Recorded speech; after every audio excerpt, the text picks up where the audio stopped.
Jajak for FiNext Conference 2019 here in Singapore. Now, do tell me about yourself and about the company. Well, first of all, thanks a lot. It's a pleasure being here at this conference. I think it's on a very important subject, as we saw only in the first part of it. As for myself, the name, like you mentioned, is Kaiser Naseem. I work for the World Bank Group and specifically within the International Finance Corporation, which is that part of the World Bank Group which focuses on the private sector. And within the private sector, my focus is on the finance and banking sector. And for the past 5 years, I would say, the focus within the banking and finance sector has been on digital transformation. So a lot of my work entails working with banks, helping them through their digitalization journey, and of course working with a lot of fintechs to see how we can partner them up with banks and how they can help each other in this age of digitalization. So that in a nutshell is who I am and what I do presently. Now, we talk a lot about future and the industry itself. Where do you see your company's vision moving forward? Well, look, first of all, I think I should have qualified that being part of the World Bank Group, that makes us a multilateral international institution, which means that we work in developing countries.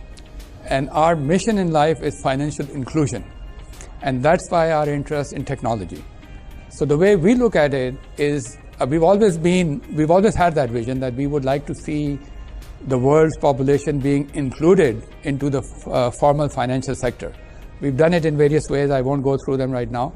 But the last 5, 7, 10 years has brought us technology and innovation, which in our opinion enables us to do our work more efficiently and faster. Because technology enables institutions like the intermediary institutions like banks and other financial institutions to reach out to this segment of small businesses, medium-sized businesses, micro-enterprises, and individuals who have so far been unbanked. So what I see, and actually it's already happening even in the past 3-4 years, we publish this report called FinTech Index. It's the World Bank report every 4 years on the state of financial inclusion in the world. And 8 years ago, 2 billion of the world's population was excluded. That was 2014. The report published in 2018 shows that 1.5 are excluded, which means in those 4 years when technology was available, 500 million individuals were able to enter the formal financial sector. So the pace has increased over the previous 4 years. So going forward, this is what we see happening, that most of the world's population will be included, but not only included, but also be able to access financial services like loans, like savings accounts, deposits, etc. And it'll probably be done at a faster rate and more inclusively. Again, in a nutshell. I mean, there's a lot more I can say about that, but... Okay, well, in a nutshell, with that insight that you've given us, is there a message you'd like to tell everyone?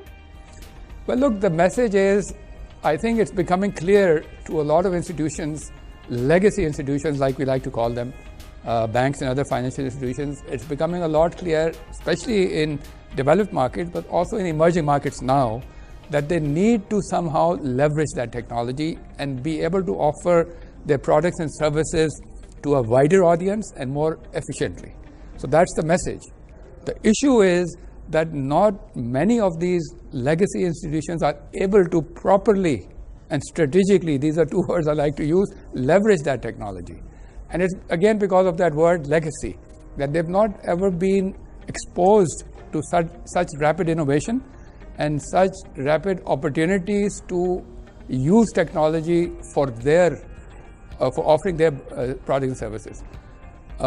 So the message is that the faster or the sooner they're able to understand that they need to do that, the first part, but then are able to strategically leverage that, the more sustainable they will be going forward. Now, we've had a lot of invaluable insights just now as we went through the discussions we've had this morning. And with that, what are your thoughts so far about the event and the discussions that are going on?